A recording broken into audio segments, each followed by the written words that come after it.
Hello, welcome to my channel. તો આજે આપણે બનાવવાના છે હેલ્ધી એવા પાલકના પરોઠા.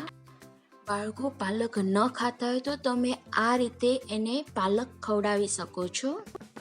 તો એના માટે મેં અહીંયા 1 વાટકી ઘઉંનો લોટ લીધો છે, ચપટીક હિંગ લીધી છે, 1 ચમચી જેટલું જીરું લીધું છે, 1 ચમચી જેટલા સફેદ તલ લીધા છે, સ્વાદ અનુસાર મીઠું નાખશું, 1 ચમચી તેલ નાખશું અને 3 ચમચી પાલકની પેસ્ટ નાખશું.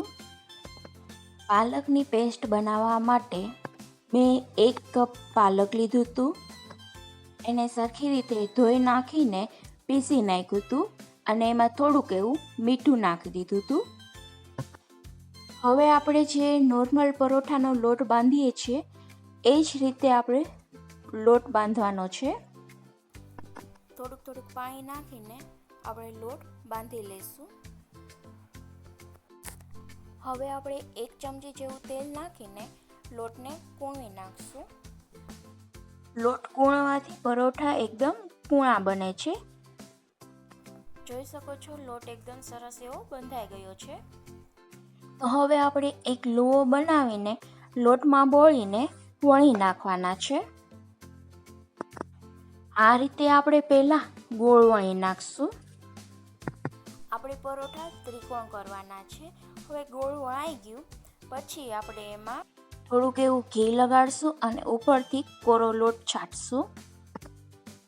હવે આ રીતે આપણે વાળી લઈશું અને આમાં પાછું આપણે ઘી લગાડી અને કોરો લોટ છાંટી લઈશું. હવે આપણે આને ત્રિકોણ વણી નાખશું. આ રીતે આપણે ત્રિકોણ વણી નાખવાનું છે. મેં અહીંયા બાજુમાં લોઢી તપાવવા મૂકી દીધી હતી. તો લોઢી ગરમ થઈ ગઈ છે. હવે આપણે પરોઠું શેકી નાખીએ. પરોઠાને આપણે બંને સાઈડ ઘી લગાડીને શેકી નાખવાના છે. તો તૈયાર છે આપણા હેલ્ધી પાલકના પરોઠા, જેને એકદમ ઇઝી એવી રેસીપી.